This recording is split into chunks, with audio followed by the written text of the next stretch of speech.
Arrêtons un peu cette mélancolie et ces petites émotions. Et je vous dis bonjour et on se retrouve pour les attendus de novembre. Oui, vous savez que j'ai mis cette rubrique en place, que je vais essayer chaque mois de vous présenter les livres qui sortent, quoi, du moins une dizaine de livres qui vont sortir et qui sont soit attendus ou soit qui moi m'ont attiré ou qui me tarde de les avoir entre les mains. Donc du coup, je vais vous présenter ça tout de suite.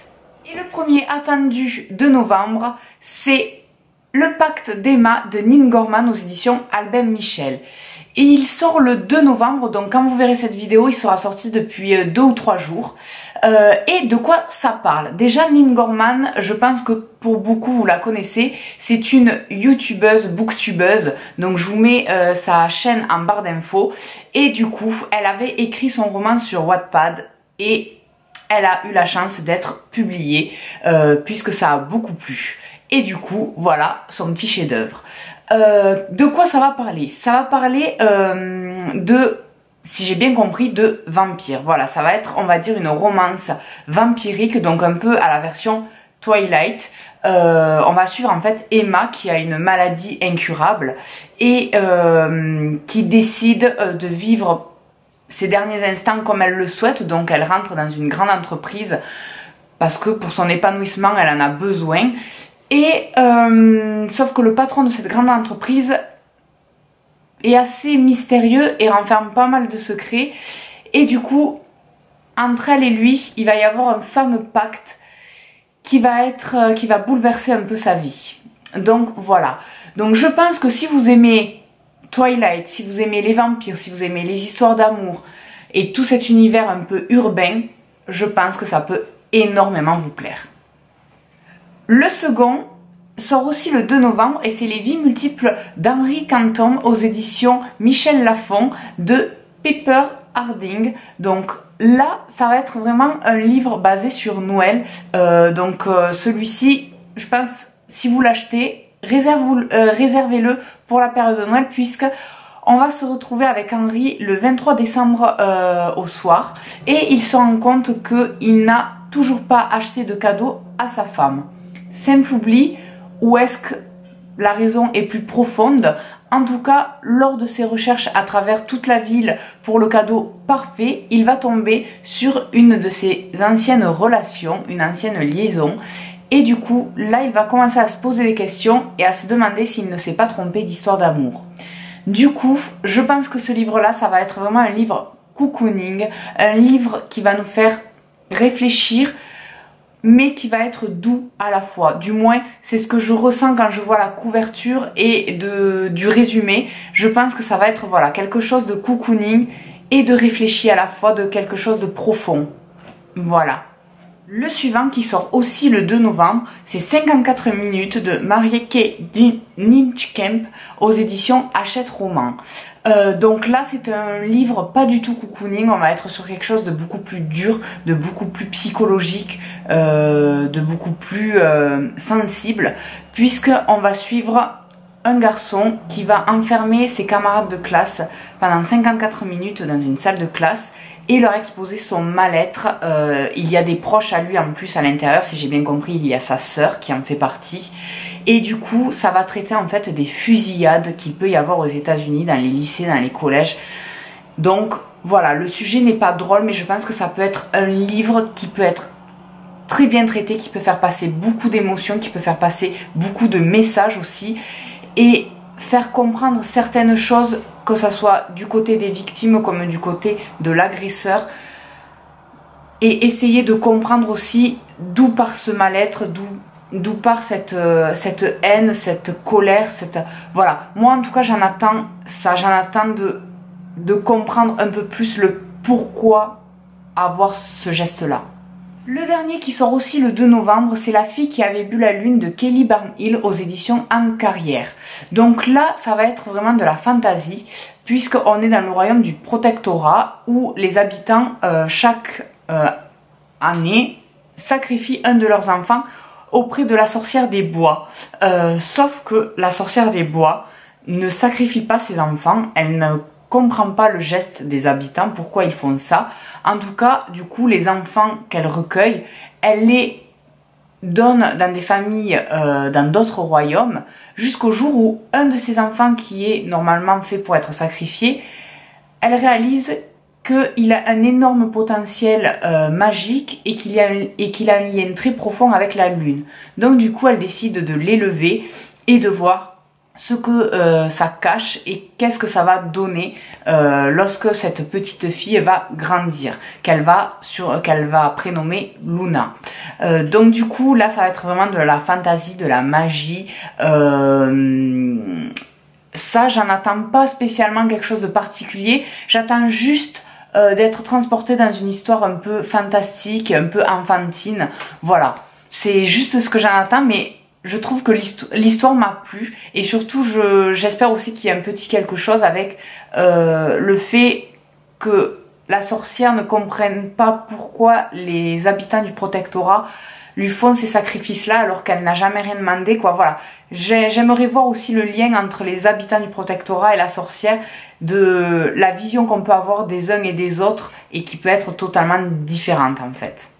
Le 8 novembre, il y a 2 suites importantes qui vont sortir. C'est le tome 3 de La Reine du Terling, donc le sort du Terling de Erika Jansen aux éditions JC Lattès.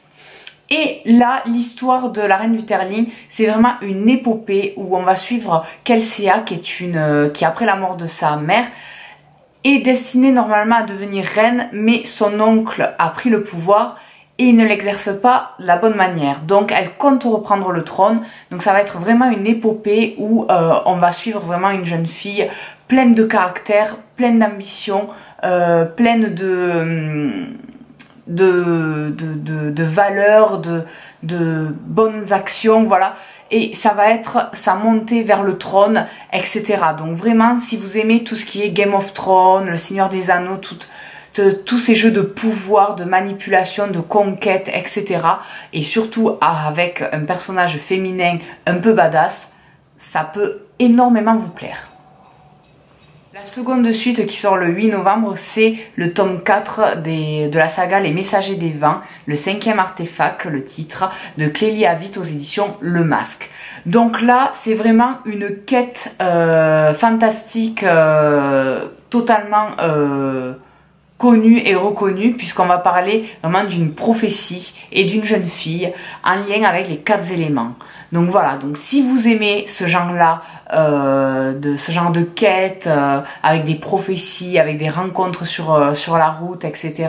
et surtout le pouvoir et les secrets autour des 4 éléments, eh bien je pense que cette saga est faite pour vous.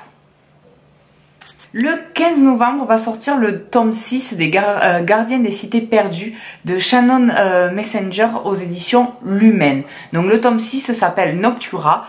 Et de quoi ça parle? Et bien là on va suivre Sophie, qui est une jeune fille très intelligente, qui a une mémoire photographique, mais qui entend depuis toujours les pensées des gens. Voilà, donc elle sait qu'elle n'est pas comme les autres, qu'elle est différente. Et elle va s'en rendre encore plus compte le jour où, lors d'une visite dans un musée, elle va tomber sur un garçon qui va lui révéler qu'elle n'est pas humaine, qu'elle n'est pas de ce monde-là et qu'elle doit le suivre dans un autre univers. Et du coup, eh bien là, ça va être une quête d'identité, savoir qui elle est, pourquoi elle a été éloignée de son monde naturel, pourquoi elle a été cachée, etc., etc. Donc là, c'est vraiment du fantastique pur, un peu à la Harry Potter. Voilà, même beaucoup font le lien entre cet univers et Harry Potter en disant qu'on ressent un peu cette atmosphère-là. Donc, je pense que si vous avez aimé Harry Potter et que vous aimez ces univers un peu magiques, autre monde, etc., vous devrez vous régaler. Le 23 novembre, il y a 2 livres qui sont très attendus. Tout d'abord, le tout dernier de Alison Noël aux éditions Michel Lafon, Le plus beau des vœux.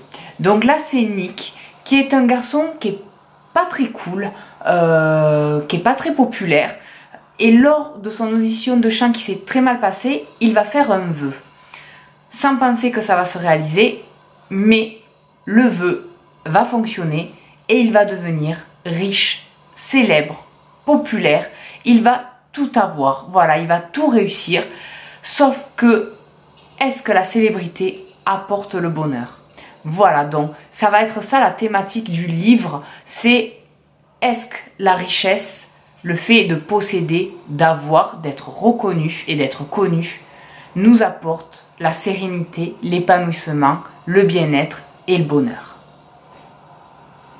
Et le plus attendu de tous, c'est le tome 4 de Phobos de Victor Dixon aux éditions Robert Laffont. Donc oui, il sort enfin. Je ne sais pas s'il doit y avoir un tome 5, c'est peut-être le dernier. Donc du coup, je suis impatient parce que j'ai lu toute la saga d'un coup, ce qui ne m'était pas arrivé depuis très longtemps de dévorer une saga entièrement en une seule fois. Donc c'est que vraiment ça m'a énormément plu et il faut vraiment que vous le lisiez si vous ne l'avez pas lu. De quoi ça parle? En fait, ça se passe énormément dans le futur et du coup, on va assister à la télé-réalité la plus folle qui n'ait jamais existé, puisqu'en fait, on va suivre 6 prétendants et 6 prétendantes qui vont partir dans l'espace pour coloniser Mars. Et durant leur voyage, les garçons et les filles sont séparés et pendant 6 minutes, ils ont le droit de se rencontrer pour essayer de s'aimer, pour après se choisir lorsqu'ils vont débarquer sur Mars et créer du coup une nouvelle colonie, une nouvelle planète. Sauf que en fait, cette télé-réalité, comme la plupart des télé-réalités, est assez truquée et il y a beaucoup de manigances, beaucoup de secrets, beaucoup de manipulations, beaucoup de suspense, beaucoup de rebondissements, quoi, beaucoup de choses. Sincèrement, vous ne pouvez pas être déçus de cette saga, c'est impossible. Donc je vous la recommande, mais à 1000, 2000, 3000%. Voilà mes amours, cette vidéo est terminée. J'espère que ce concept et ce principe vous plaît, que je vous présente tous les mois les livres qui vont sortir et qui peuvent nous intéresser ou qui peuvent nous intriguer. En tout cas, moi ça me plaît de faire ça. Dites-moi si vous voulez que je continue, puisque pour la première vidéo, les attendus d'octobre, vous avez été plusieurs à me dire que oui, que ça vous plaisait, etc. Donc je voudrais avoir confirmation pour que ça soit vraiment une rubrique que j'installe tous les mois du coup. Donc voilà, en tout cas, n'hésitez pas à papoter en commentaire, vous savez que j'adore ça, qu'on papote et qu'on papote. En tout cas, moi je vous fais plein de papotage, je voulais dire de gros bisous.